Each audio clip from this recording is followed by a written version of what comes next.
If you've made your mind up to love, nobody can stop you. They can say all sorts of hard things about you. They can treat you in a very mean, miserable way. But they cannot stop you loving. Is that right? Nobody can stop you.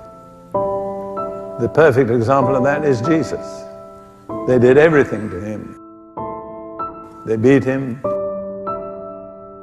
They put a crown of thorns on his head. They gave him vinegar to drink. They beat him.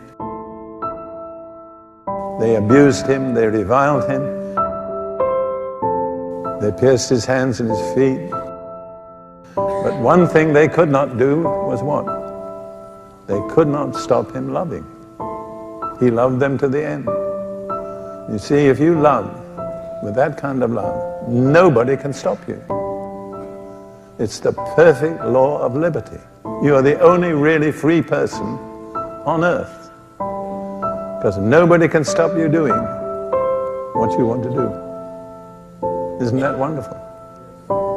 I mean, I'm impressed when I think about it. Nobody can stop you. That's why it's called the perfect law of liberty. I share something which God sometimes impels me to share. It's very difficult to share. It's very painful. But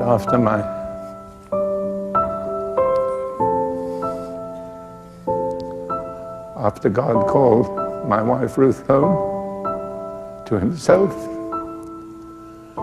I went through a time of deep grief. But I learned how much people loved me. It was a revelation. I got letters from many different parts of the world, people from different races, different denominational backgrounds, comforting me, assuring me of their love and their prayers. I never knew there was so much love in the world till that happened. I didn't know that so many people loved me, and I'm sure I'm not an easy person to love. But after all, persevere, and you can achieve it.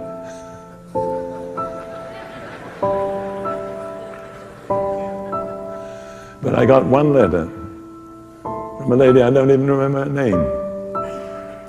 And she directed me to Psalm 84, verse 6. It says in verse 5, "Blessed is the man whose strength is in you, whose heart is set on pilgrimage." In other words, he has no permanent residence in this world. He's on a pilgrimage from one world to another. And then it says about these people, and this is the verse the lady quoted to me, "As they pass through the valley of Baca, they make it a spring. The rain also covers it with pools." Now you need to know that Baca is the Hebrew word for weeping. You can't understand that psalm unless you know that. So as they pass through the valley of Baca, they make it a spring. And what this lady said to me was this: you may have to pass through the valley of weeping, but you don't have to stay there. And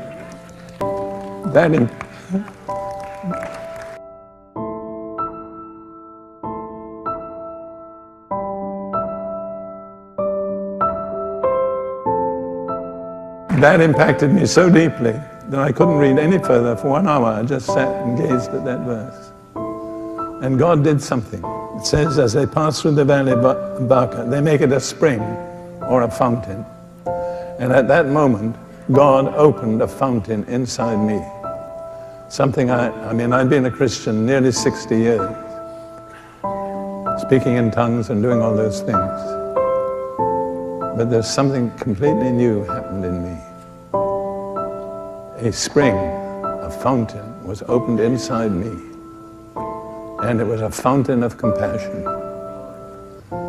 And it was unlike anything I've ever experienced before. I've known the love of God. I've loved many people. I've certainly loved my wives and my family.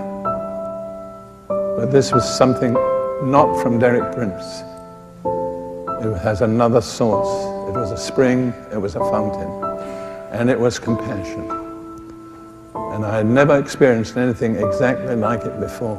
And I just began to understand what it means when it says Jesus was moved with compassion. And I realized God was sharing his compassion with me. Love is not a choice, it's a commandment.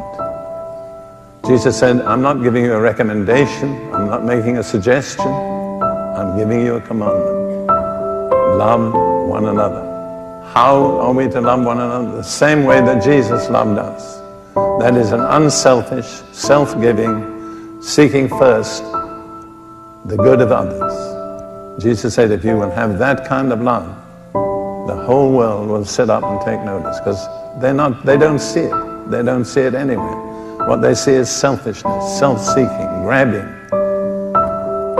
You can revolutionize a whole situation by demonstrating the love of God. But bear in mind, it's not an option, it's not a recommendation, it's not a suggestion, it is a commandment. That's right. And so if we don't do it, what are we? In one simple word, we're disobedient. That's right. So we have two options. We can either love one another the way Jesus loved us and be obedient, or we can fail to love one another and be disobedient. But remember, this is not a suggestion. It's not a recommendation.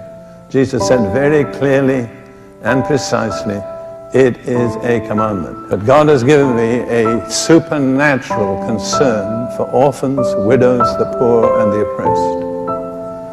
I mean, by the grace and mercy of God, I'm the head of a family of 12 adopted children. So it's not that I've never done anything for them, but I have seen with a new intensity. I don't want to preach Sunday night's message this morning, but I've seen that's what God is looking for.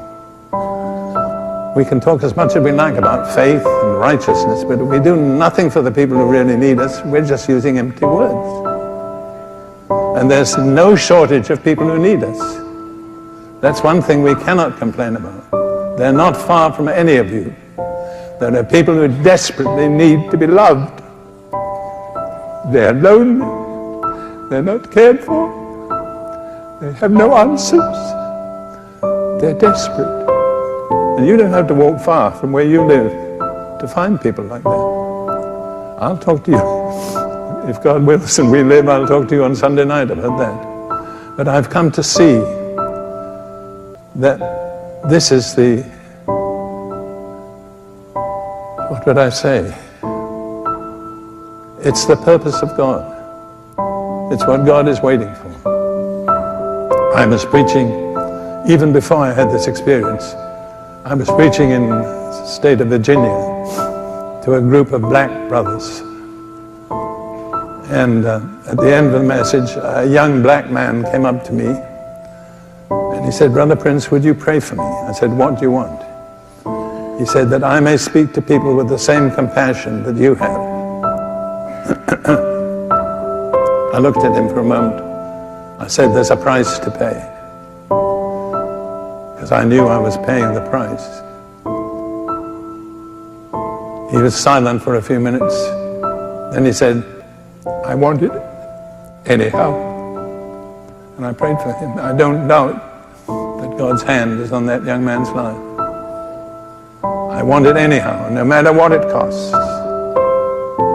Do you feel that way this morning? There's this fountain that God sovereignly will open up in you. It's not under your control. You don't decide when it will happen. You see, there are some things that don't come without suffering. I've always been amazed at Paul's prayer in Philippians chapter 3, that I may know him, Jesus. That's wonderful. We all say that. And the power of his resurrection. Well, we all say that. But the next verse, and the fellowship of his sufferings. And many, many times I said to the Lord, as I read that verse, "Lord, I don't know that I can really say that. Do I really want to know the fellowship of your suffering? I'm an honest person. I think that's perhaps one of the basic benefits of God's dealing with me. I am honest to myself. I'm honest to others. I said, Lord, many times I'm really not sure I can say that I want to know the fellowship of your sufferings. And the Lord is very patient with me. He didn't pressure me. But you see, I've come to see that some things only come by suffering. Suffering does something that nothing else will do. It prepares the soil for that fountain. Then you see, I realize that things come that way that cannot come any other way. I've said for many years, God is a self-revealing God. He loves to reveal himself. He loves to share himself. But I've realized lately, through what I've been through, that God has a deeper desire than that. He wants us to share what he goes through, to share his experiences with him. And when you go through the valley, you're sharing something very precious, very wonderful. You'll come closer to the Lord than you've ever been. And that's what God wants. He's not interested in us suffering, but he's interested in sharing his sufferings with us. I'm not talking about the sufferings of Jesus on the cross. Those were unique. Only he could do that. But I'm talking about the sufferings of Jesus for the church. Don't you think that Jesus is grieved sometimes by the way the church acts and behaves? We can be critical, we can accuse, we can point, and believe me, nobody could do that more effectively than I can.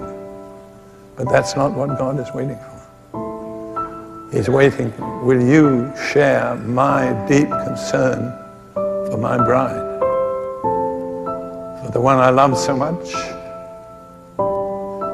Can I share some of my sufferings with you? That's really when you're getting into deep water at that point. I've never been a superficial person. I'm tired of superficiality. I'm tired of empty religion. I'm tired of empty confessions, which are made to get something out of God, but we're never expected to fulfill them. I really believe God has sent me here at this time to confront you people with a decision. How shall I express the decision? Lord, no matter what it takes, open that fountain in me. I don't want to be superficial. I don't want to be just a churchgoer. Lord, I want to bring joy to your heart.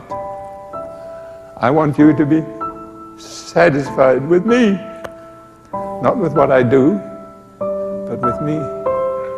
I want to share fellowship with you in the deep places. When the Spirit of God moves, it's the humble that get blessed. It's the people that have no claims, no pride, no self-righteousness. Lord, here I am. I'm just a pool. Fill me.